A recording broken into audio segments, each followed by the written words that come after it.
Welcome back, or welcome if you're just joining us. It's the France 24 debate. Barack Obama, his last G7 summit, it's taking place in Japan.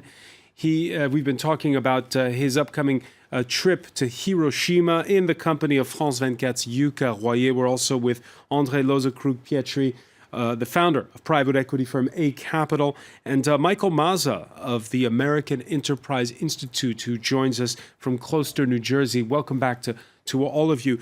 Before the break, we were talking about how the Japanese feel about it all. I was looking at a lot of the reactions, André Loza-Krug-Pietri, and I know that your home base is Beijing. A lot of people in China, in Korea, think the apologizing, of course, should be on the Japanese side. Well, I think this has been for decades the issue in the region, is that there is some stories which have not been mended, some bridges which have not been built, and it's interesting to see that it's always in difficult times, be it economic times or political shifts, that these debates come up. Sometimes it's flamed up by some probably unnecessary visits on either sides, and I think the big risk, and there was interestingly a former ambassador, a Chinese ambassador to France, who recently wrote a chronicle in a very important news magazine in China, that he was worried about some kind of a tendency to militarism. And I think that, also it's interesting to see this group of leaders. It's actually not 7 leaders, there are 9, because we Europeans, we always come with several hats. But it's always interesting to see that China is not member of the G7. We should use more the British strategy, be in the tent to make sure that everybody talks to each other. I don't think it helps a lot to keep them outside of the club. Michael Maza, do you agree? Look, I think the G7, as it's constituted now, is a group of economically advanced liberal democracies. It makes sense that these countries are talking to each other about issues which they have common approaches to. Bringing China into that discussion is not necessarily productive. There's plenty of opportunities for these countries to engage with China in other venues, including the G20. And so, no, I don't agree that it's necessary that they partake in the G7 summits. All right, disagreement on that. Let's hear what Barack Obama himself had to say about his travel to Hiroshima. He says the best way to prevent something like that from happening again is to engage with the entire planet. That part of the reason I'm going is because I want to once again underscore the very real risks that are out there, and the sense of urgency that we all should have. So it's not only a reminder of the terrible toll of World War II and the death of innocents across continents, but it's also to remind ourselves that the job's not done in reducing conflict, building institutions of peace, and reducing the prospect of nuclear war in the future.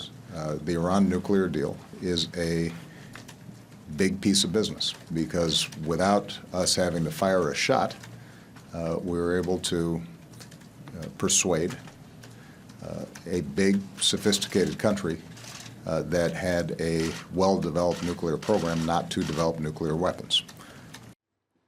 There's the sense that this engaging with the whole planet sentiment, Michael Maza, is receding. The next president of the United States could be Donald Trump. He doesn't have the same sort of discourse. We're seeing as well increasing nationalism in Europe, in China, of course, and in Japan. That feeling of wanting to try to solve problems at the table, is it going away?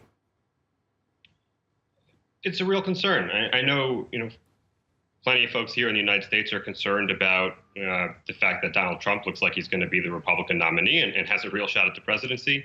And certainly our partners and our allies abroad are worried about that prospect as well. And even Hillary Clinton has been dragged a little bit further to the left on issues of trade. She's no longer in favor of the Trans-Pacific Partnership.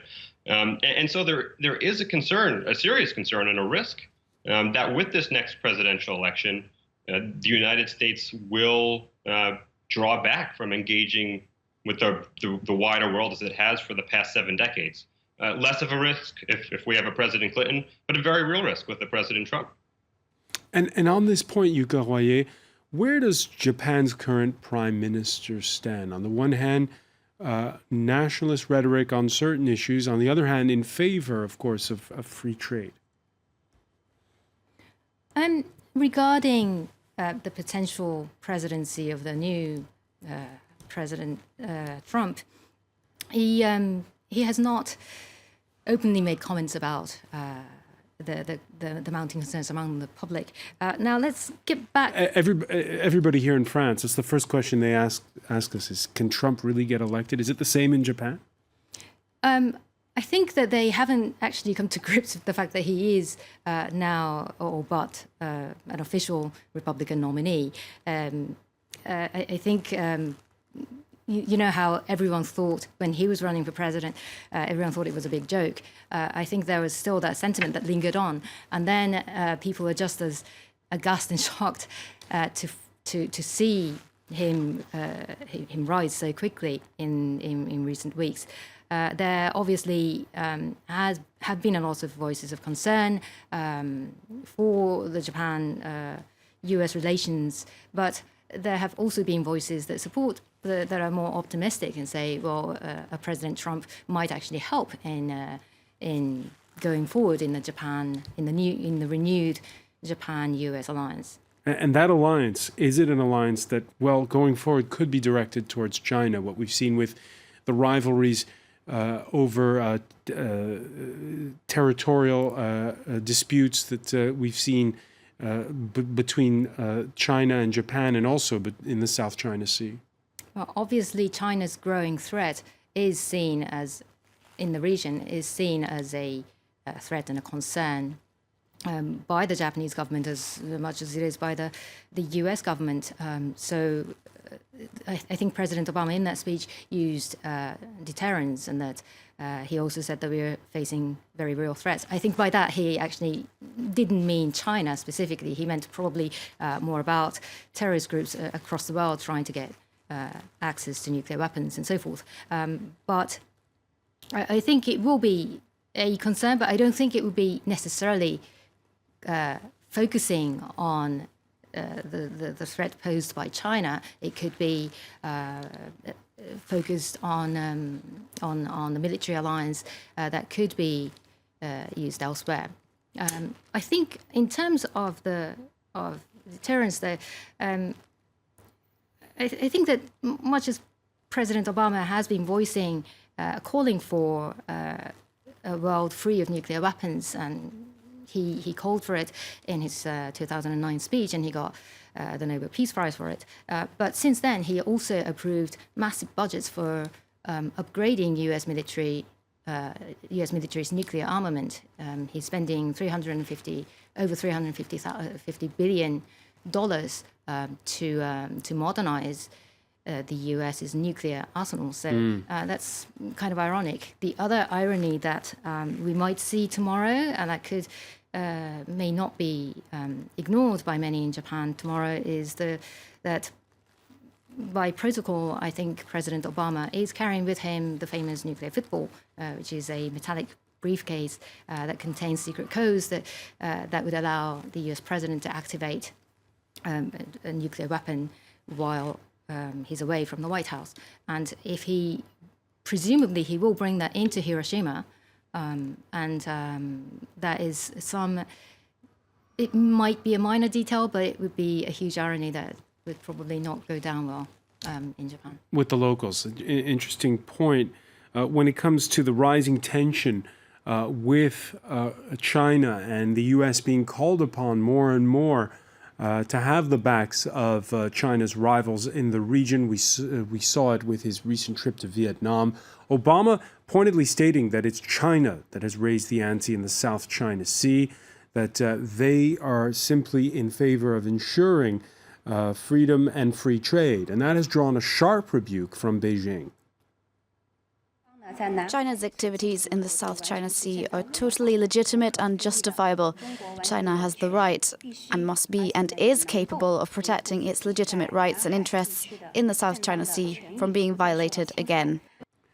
How worried are the Chinese when they see the U.S. now patrolling with the Philippines, lifting the arms embargo on Vietnam, this sort of thing? Well, they're definitely very worried, but it's also a truth that China has very little friends in the region and has managed to have tensions basically with most of the neighbors, because the small islands which go very deep south, very close to the Philippines and so on, are disputed by 4 or 5 countries.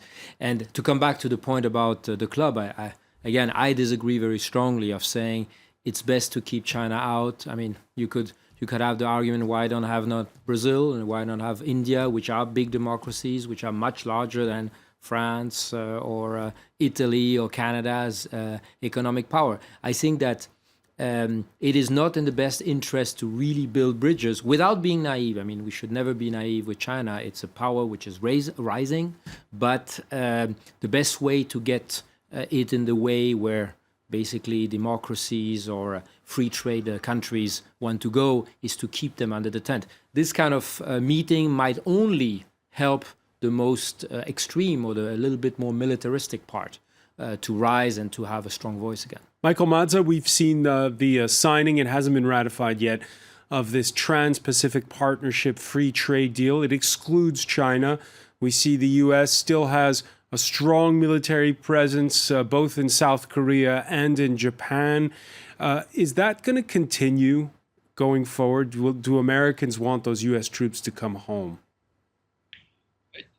It's a good question, and I think it depends a bit on who our next president here is here in the United States. I don't think that there is strong sentiment on American sentiment on bringing troops home from South Korea, Japan, and elsewhere in Asia. Frankly, I don't think it's something that Americans think much about at all. That being said, Donald Trump, who is again going to be a candidate for president and seems to have a real shot at winning, has adopted a more protectionist approach to trade, a more distant approach, it seems, to engaging with the world, to dealing with our allies, and so there is a chance that with the passing of the torch after President Obama leaves office, that we will see a rethinking of what has been his U.S. pivot to Asia.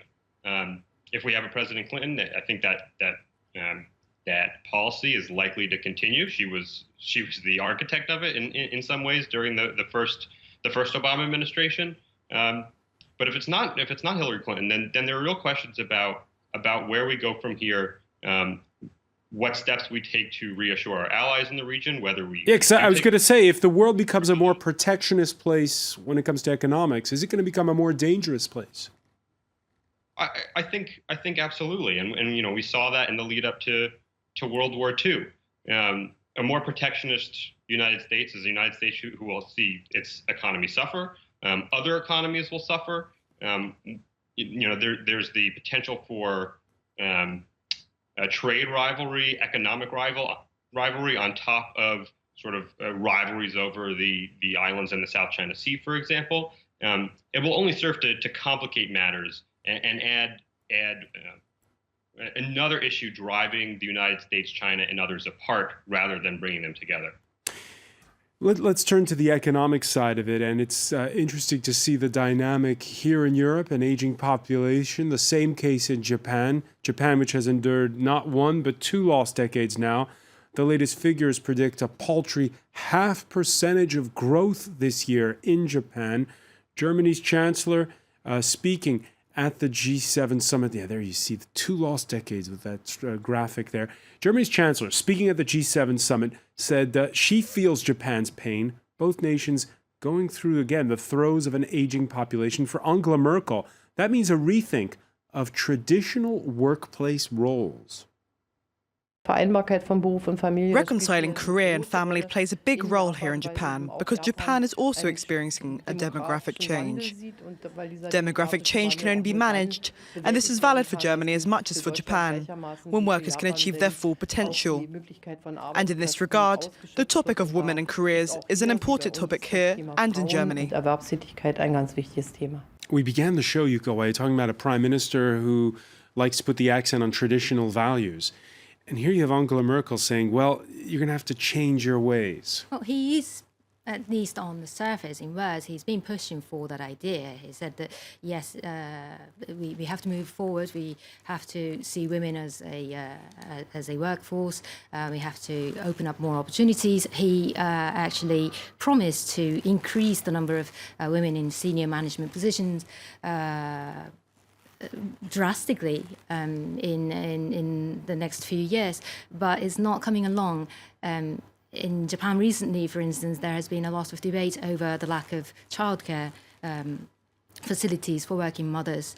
It's simply too difficult to find a place where the mothers can leave their children and go to work. Prime Minister Abe has been criticized for his lack of understanding of the situation of reality, in that he said, well, he gave a case study.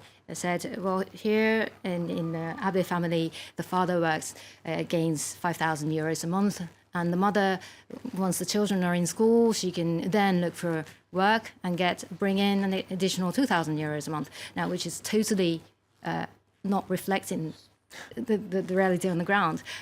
Very few mothers make that amount of money, and especially those part-timers who were forced to give up their careers beforehand, before having a child, would find it very, very difficult to get back into a workplace. And have the Japanese considered, well, what's been the German approach these past couple of years, which is to let in more immigrants? Not really, no. That option has not been on the table. For reasons that have not been disclosed, but no, it's. I think both the public opinion and the government have so far not touched upon the issue. Even with the ongoing migrant crisis, the question of accepting Syrian migrants, I think the Prime Minister announced some very meager, very modest figures, like 30 Syrian migrants, granting asylum status to a handful of them. Really, it's actually being quite shameful on that front. Yeah, Andre Lozokupietri, you hail from in part from Germany. Yeah. What advice do you give to a Japan that's tried everything, including negative interest rates, to try to kickstart their economy? Well, I think there's an old rule even in investment that you never grow yourself by cutting costs or by cutting things. So I think here, and to come back to Angela Merkel, I think I was never a big fan of her, but I must say that with this migrant crisis, she really revealed herself as a leader, which is by definition looking a little bit beyond, and we go back to the concept of democracy, is also beyond the next quarter and the next poll. And I think the advice here, and I think the Germans begin to see that, is that in an aging economy, if you don't let in new worker, new talent, new blood, new energy, you are just going to decrease. And also more and more your voters are going every year to be more or less 1 year older. So their themes will be much less about growth, future, building, infrastructure. It will be more about protection, securing, and never a country has grown itself this way. So probably that is the advice to give to Japan, but it seems to be at the core of the cultural cohesion of Japan. So how difficult that will be, it's probably much bigger than in Germany. Michael Mazza, have you got an answer for Japan and how it can break out of its long rut? No, I don't have an answer for you. I certainly agree that immigration makes sense. It's just extremely difficult politically for Japan to pursue. The Japanese public is not there yet. The only thing I'd add is that Prime Minister Abe announced early on these 3 arrows of economic reform, and that third arrow, structural reform, really reforming the economy, easing labor markets, for example, opening Japan to trade, those things are going much more slowly, and those are probably the more important things, rather than more important than stimulus spending, for example, over the long term. Andrei Lozakrug, for all of the rivalry we've talked about between Japan and China, the Japanese are investing in it, and they're investing a lot of their money not in Japan but in China. Yeah, but that's the whole thing. I heard earlier that, when you have free trade, you have no tensions. Actually, people forget that before 1914, there were no visas between most of the countries in the world. It was a much more open world, and we had World War I. So I think there's a myth about saying, when we do trade, we will never do war again. So I think here with Japan and China, there's a clear distinction between what is happening on the political side and what is going on the business side. I mean, on the business, Japan is still a very big investor. Obviously, they are now looking the China plus one strategy, so they invest also in Vietnam to have an alternative. But the links are very high. What is not happening is that the discussions, the opportunities of leaders to talk to each other and to try to avoid small problems to become much larger, these are actually not that often as we might think. And that is what most global leaders should do, because if there's something happening in Asia, it was not the case 10 years ago, but today Asia's growth is linked with the global growth. So we need to preserve that. All right, Andrei Lozakrug-Petry, many thanks. I want to thank as well Michael Madza for being with us from Closter, New Jersey. Yuka Royer, you're watching the France 24 debate.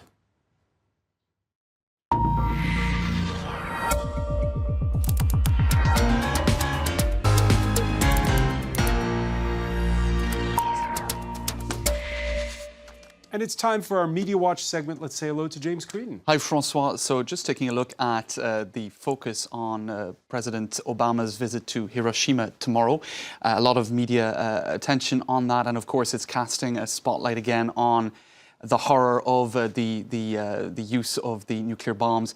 A lot of, there aren't many survivors left, but they are being given, I suppose, a lot of media attention. I still hate the glow of the setting sun.